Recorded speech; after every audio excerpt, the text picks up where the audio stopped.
Hey, my name is Attorney Walter Hnot III. We're going to continue forward. A couple of updates real quick. Before I begin with number 2 question of the 20 questions that were brought forward the most to the Social Security Administration, kind of the 20 most popular, we're going to go on to number 2.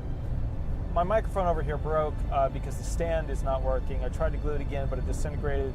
My iRig Pro basically died. It was in the heat for too long. This is the second one I've kind of burnt through, but I got to tell you, that system in the car worked incredibly well for me. So Beta 57 through an iRig Pro, absolutely incredible audio while you're driving in the car. All right, the last question we did was, can I return to work while getting Social Security disability benefits? The answer to that was yes. Let's go and do the annotated version of what are the eligibility requirements to get Social Security disability benefits. All right. They have this cute little walkthrough, talking about jobs, working long enough, quarters of coverage, yada yada. What are the eligibility requirements? 5-step sequential process. First element, SGA. You can't be earning more in 2017 than $1,170. Step 2, element 2, is you have to have a disability that's lasted 12 months, will last 12 months, or is terminal, meaning you'll die from it. Element 3 is you have to meet, equal, or exceed a predefined list, or listing, or, defined disability. If you're as bad as one, you're worse than one, or you're equivalent to one, or you are it, then basically, you'll be found disabled at element 3. However, most people aren't, because listings, the listing level is pretty epic bad, like for an amputee, you got to have both your ankles down missing, or just one of your legs all the way up and half your hip. So it's pretty, yeah.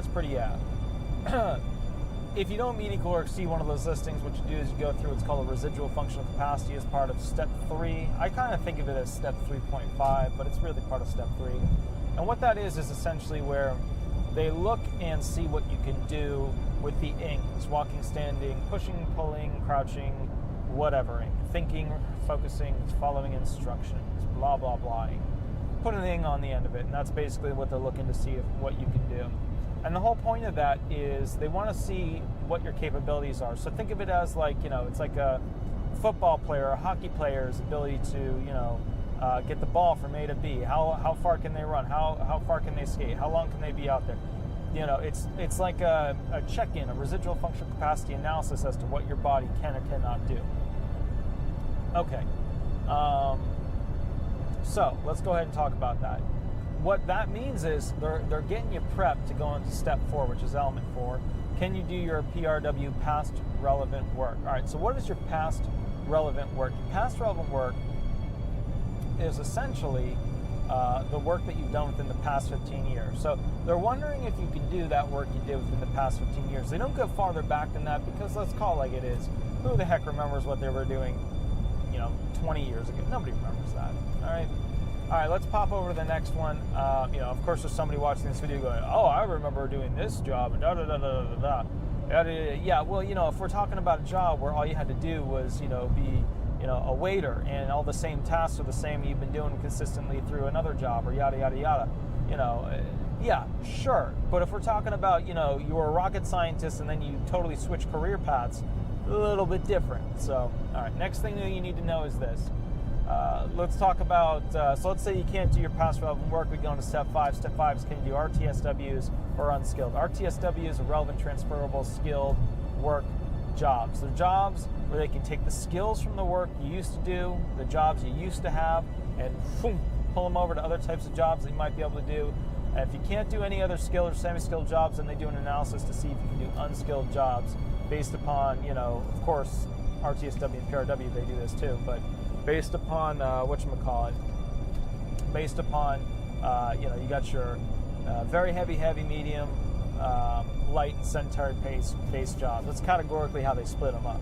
Like some of them are sitting jobs, some of them are standing jobs, some of them are heavy jobs. Yada yada yada. Like how much did you have to lift? So that's something to consider. All right. Those are the elements, right? So if you can't do any job in the national economy, right, you fail the can he work test, or actually you would succeed and then be found disabled. So we'll say if you succeed in not being able to do past relevant work, RTSW work, unskilled labor, if you succeed in not being able to do all those different types of work in the national economy, then guess what? at that point, you would be found disabled. Those are the elements, okay, of being found disabled. Now, Social Security disability benefits. They don't specify in this question whether they mean just SSI or SSDI. SSI, you got to be poor.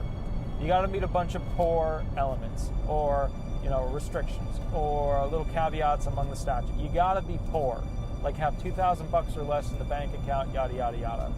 However, if we're talking about SSDI, that's your disability insurance program.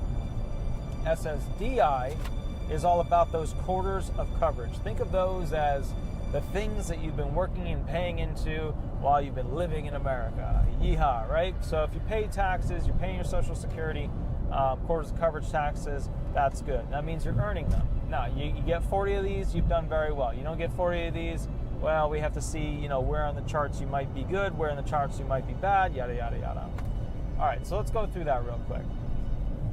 If you have enough quarters of coverage for your age, or a little less, but we can still say that you were disabled back in time because we had a lot of medical evidence, a couple of years earlier and things like that to show that you were in fact disabled, you could potentially go on to Social Security disability insurance.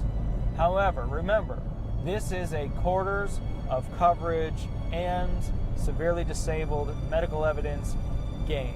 Okay, that's what it is. You got to have quarters of coverage because that tells us when your date last insured is for this insurance program, and it is a medical evidence that shows you are disabled game. That's what we're talking about here. Now, there are other examples where, you could use vocational evidence to prove it. You could use, legal evidence for, okay, sure, fine, you could.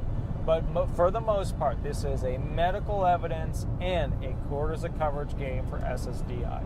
All right, SSDI, the game the game you paid to play, and then basically, hopefully, will utilize. Okay, SSI is the game that you didn't pay into. That if you're really, really poor and you're disabled, you can go on to. All right, that's your 18 to 65 game. It's really 64 the day before 65. All right, my name is Attorney Walter Hnot III. I'm with Disability Resolution PA. That is number 2 on the list of most asked questions that are brought before the Social Security Administration about Social Security disability benefits. All right, you have a unique question, you want a free consultation, you want a free custom video made, or you want the most up-to-date information, shoot me an email or give me a call and we will go from there. Thanks so much. Bye-bye.